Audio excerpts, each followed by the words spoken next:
fait pas le sans insecticide pour dire on met pas d'insecticide. Oui.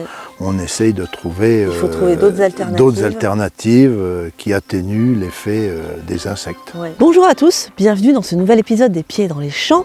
Alors on parle toujours ravageurs et ravageurs du colza. On est chez Denis Perrault, agriculteur à Fontenay dans l'Yonne. Alors Denis héberge une plateforme d'essai zéro insecticide qui est financée par le Sieur et qu'il a mis en place dans le cadre d'un collectif d'agriculteurs qui s'appelle R2D2. Et tout à l'heure, je serai également avec Michael Geloun, ingénieur de développement Terrinovia. On est parti, suivez-moi.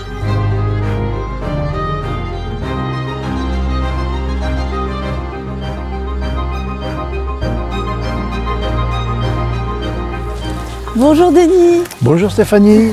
Merci de nous accueillir ici dans ton exploitation. Alors on est à Fontenay, dans l'Yonne, et on est devant cette plateforme d'essai que tu as mis en place dans le cadre de R2D2, qui est un collectif d'agriculteurs. Alors le collectif, il est autour du projet R2D2. Il y avait la recherche d'une parcelle pour faire des essais sur lesquels on poussait au bout le sans insecticide et en essayant d'autres leviers pour parer au manque d'insecticides. Est-ce que tu peux nous présenter cette plateforme d'essai ? La plateforme, on l'a mise en place il y a 2 ans. Le principe, c'est d'avoir toutes les cultures de la région dans une rotation qu'on a définie ensemble avec les autres agriculteurs. Dans les principaux leviers, c'est les bandes de fleurs entre chaque culture et d'avoir une rotation de culture sur chaque parcelle. Et justement, quelle est cette rotation ? On va commencer par le pois, sur lequel on va faire suivre le colza. Ensuite, blé, orge classique, tournesol, blé et pois pour commencer.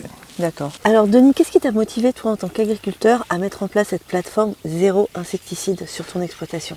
Eh bien, c'est de pouvoir participer à la recherche sur le sans insecticide. L'idée sur la plateforme, c'est de pousser jusqu'au bout sans insecticide, avec le soutien de le Sieur en cas de grosses avaries, ce qui nous permet de pousser à l'extrême le sans insecticide pour voir vraiment ce qu'on perd réellement ou pas. On essaie de trouver tout un tas de leviers.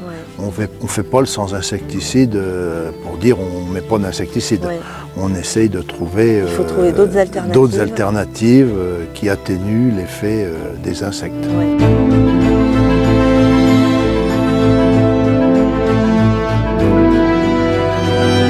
Bonjour Denis. Bonjour Michael. Alors là on se retrouve sur la parcelle de colza, donc de la plateforme, donc on est sur du zéro insecticide. Alors déjà pour commencer, qu'est-ce que tu as fait sur la parcelle de colza ? Alors ce colza, il a été semé en direct derrière une culture de pois, autour du 15 août, avec du compost impendu avant et un engrais contenant azote et phosphore dans la ligne de semis. Et est-ce que tu as mis des plants de campagne avec ce colza? Et plants de campagne avec du lin et des légumineuses. Donc l'objectif c'était plutôt jouer aussi sur le côté alimentation des plantes. Alimentation des plantes et perturbation des insectes parasites, notamment des grosses altises. Et ça a donné quoi en termes de résultats sur l'automne? Est-ce que tu as vu des dégâts d'insectes? Est-ce que tu as vu des porcs buissonnants? Porcs buissonnants, on s'en tire bien, j'ai l'impression. Les grosses altises ont été assez évitées. On a été embêtés par contre avec les criquets.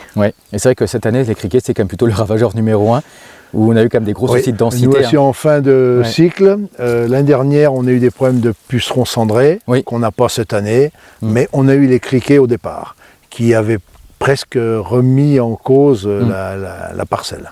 Et du coup, qu'est-ce que tu prévois éventuellement l'année prochaine pour essayer de contrecarrer un peu cette pression criquet? Alors, c'est d'éliminer les résidus de l'ancienne culture. D'enlever la paille, puis de gratter légèrement pour hacher la paille qui peut rester, avoir le moins de résidus qui peuvent servir d'abri, de refuge aux criquets. Alors ce qui est intéressant sur la plateforme, c'est qu'en fait on a une bande quasiment de 6 mètres avec un mélange de fleurs entre chacune des micro-parcelles. Donc c'est-à-dire qu'en fait on a une bande tous les 2 hectares à peu près, ce qui fait à peu près un total de 20% d'aménagement avec des fleurs sur la parcelle. Exactement. Qu'est-ce que tu penses un peu toi de cette représentation? Tu te penses que ça paraît important par rapport à ce que tu pourrais faire toi sur ton exploitation? Sur l'exploitation, on aurait tendance à vouloir mettre moins. Mais sur la plateforme, on est en train de voir si c'est suffisant, si on peut écarter avec les différents comptages d'insectes faits. Que 20%, ça représente quand même une part importante de la surface. Est-ce qu'il ne vaut pas mieux 20% et des résultats que 5 ou 10% sans résultat? là c'est sur la parcelle à deuxième année, mais tu as d'autres bandes dans tes parcelles. Est-ce que tu vois une dérive dans la...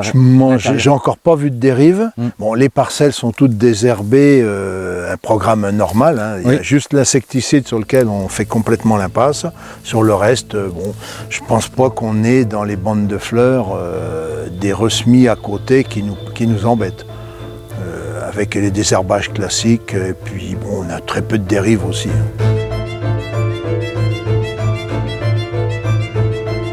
Alors Michael, qu'est-ce que tu penses de cette plateforme d'essai pour venir à bout des ravageurs du colza? Je trouve ça très intéressant parce qu'en fait on va mixer différentes échelles de mise en place de levier. Déjà une échelle au niveau du territoire, notamment en essayant de stimuler la régulation naturelle et essayer d'avoir moins de pression autour des parcelles de colza.